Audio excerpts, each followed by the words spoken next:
All right, and we are back with another video on the trying to delve deeper into the mysterious airship phenomenon of 1896 and 1897. I found another article here that I'd like to go through. I'd like to go through here, and it's about the airship, the Mystery Airship from Northern California. So let's see what it says. In 1896, a mysterious UFO brought Northern California to a mesmerized halt. And it says here, it starts off, in the 1890s, Northern California was in flux, living with Victorian sensibilities, but surrounded by remnants of the gold rush.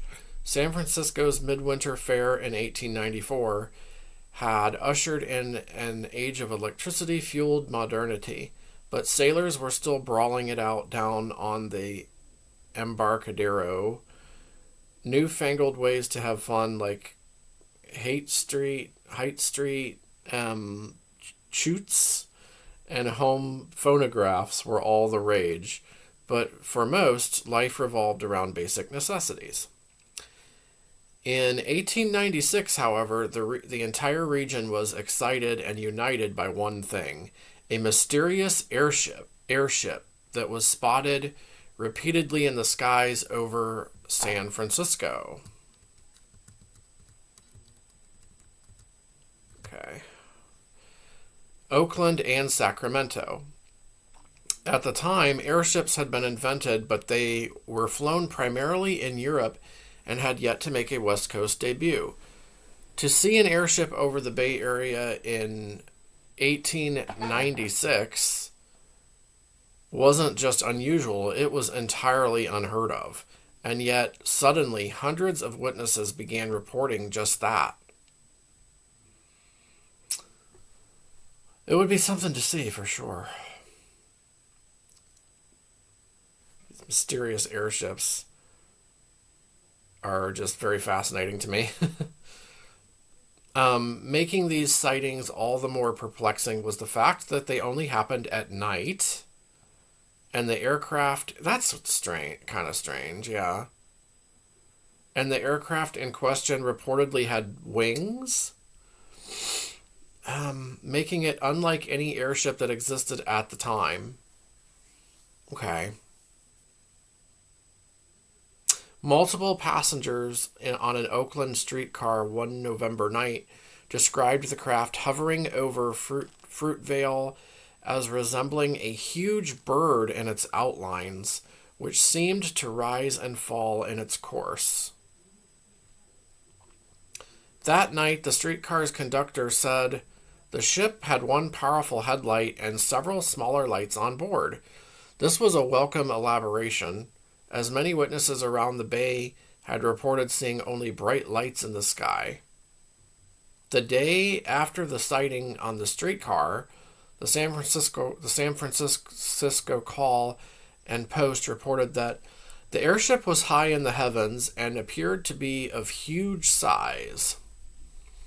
When first seen, it seemed to be floating over San Leandro. It moved rapidly, going at least 20 miles an hour. Okay, it shot across the skies in the northwest, then turned quickly and disappeared in the direction of Hayward. The newspaper was particularly invested in the story since its very own advertising manager, Samuel Foltz, had seen the craft from his Parnassus Heights home in San Francisco. He wasn't the only one. Colonel W.H. Menton of the Southern Pacific Railroad Company saw the airship from the Supreme Court building at Larkin and McAllister. The light was far brighter than any of the electric lights I saw just below, in and about the park. He also told the Call. That's interesting. Another witness cited in the newspaper that day was Mayor Adolph Sutro, who had several employees who'd seen the craft days before. Newspapers had even begun reporting the sightings.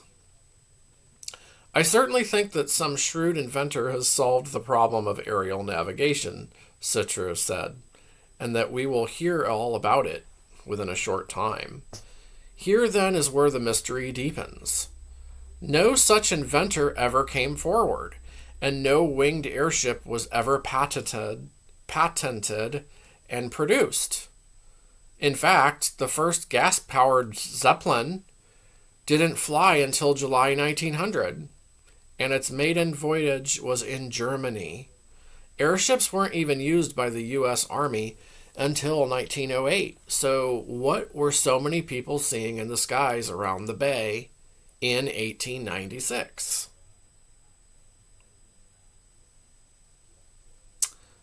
At the time, newspapers swirled with conjecture about whether or not a patent attorney named George Collins knew who the inventor of the mysterious craft was. Collins publicly spoke of being visited by a man who was seeking a patent for a new airship that he claimed had been spotted over Sacramento.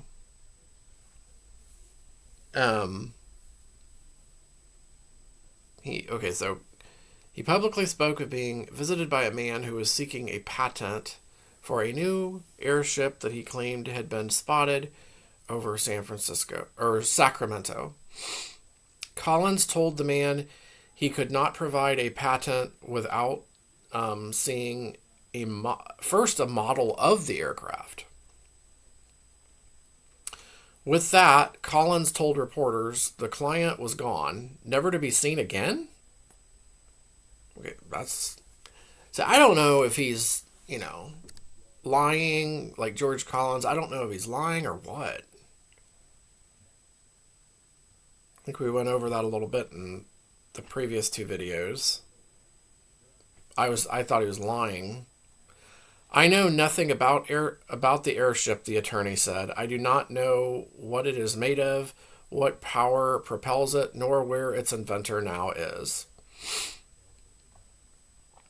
Frustrated by Collins' lack of information, rumors began swirling around San Francisco that the mysterious inventor was a 34-year-old dentist named E.H. Benjamin. Dr. Benjamin had patented a variety of dental equipment through Collins and also acted as his dentist. But when a call reporter tracked him down, the dentist simply said, "I only wish I was the inventor, but I am inclined to think I would be afraid to go up in it."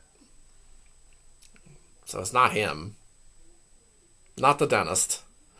By the end of 1896, the Bay Area airship sightings had stopped altogether. The confounding thing is they quickly started up in other parts of the country. Right, we went over that. First, Nebraska in February 1897, followed by Illinois, Michigan, Wisconsin, Iowa, Missouri, and Kansas. The craft seen in Marshfield, Wisconsin was described as cone-shaped with glaring headlights moving up to 70 miles per hour, very similar to what had been seen in California. Cone-shaped. Well, that sounds more like your UFOs that came later. Kinda. Many newspapers of the era described credible sightings alongside hoax attempts. Yeah. I figured it was a mixture of the two. Fake photos of a flying airship made using images of a painted canvas on wires were reported in Rogers Park, Illinois. Groups of men in Omaha, Nebraska, and Burlington, Iowa confessed to sending up huge balloons to confuse people actively looking for the airship. It must have been really exciting, though. Exciting time period to be like looking all over for this mysterious airship and stuff. I would be excited about it. And there was a lot of people, I guess, that saw it. Like a lot of witnesses, like legit saw something really strange. And on April 2nd, 1897, the Kansas City Journal, mindful that what it was describing may have been an April Fool's prank, nevertheless, though, reported a flying machine. Wait a minute, let's see, wait. And on April 2nd, 1897, the Kansas City Journal, mindful that what it was describing may have been an April Fool's prank, okay, nevertheless reported a flying machine in view for more than an hour? More than an hour, okay. Witnesses assert that the floating power seemed to be in a mammoth bag, supposedly filled with gas. To this were attached 4 light wings of triangular form, 2 on either side, and from the great bag was suspended a cage or car. This car was canoe-shaped and appeared to be from 25 to 30 feet long. A few declared that the ship had red lights hung over the edges of the car.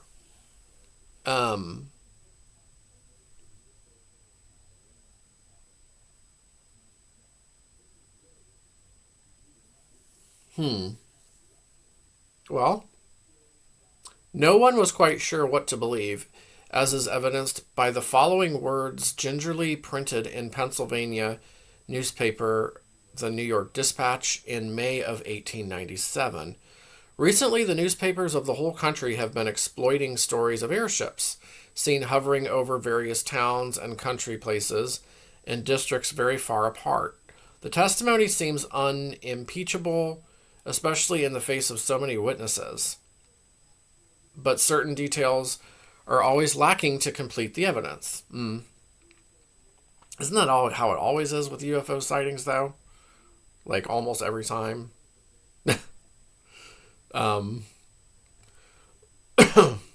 Pretty much. All right, last paragraph here. And then we'll wrap it up. In the end, the origins of 1896's unidentified flying airship were never revealed. Theories posited in the century since have included a mass media hoax, actual bona fide aliens visiting Earth, and delusional witnesses, perhaps inspired by the recent publication of H.G. Wells' The Time Machine. Confusing the planet Venus for an aircraft. Oh, and delusional witnesses confusing the planet Venus for an aircraft. Which I don't believe at all. No. But the fact that no one ever took ownership of the aircraft leaves its existence tantalizingly open to interpretation. It all just depends on how much you want to believe. Okay.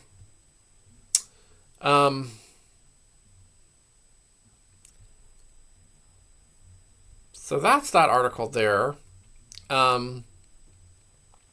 I really want to keep going over this. I think it's really fascinating and enjoyable to read about and learn about. And this is kind of part 3 of my series on the Mystery Airship, sightings of 1896 and 97. Be sure to check the first 2 videos out. This is just like an ongoing series on this, and I will definitely be coming out with more on this specific topic. And I hope you enjoy the video and look forward to more of my UFO videos soon.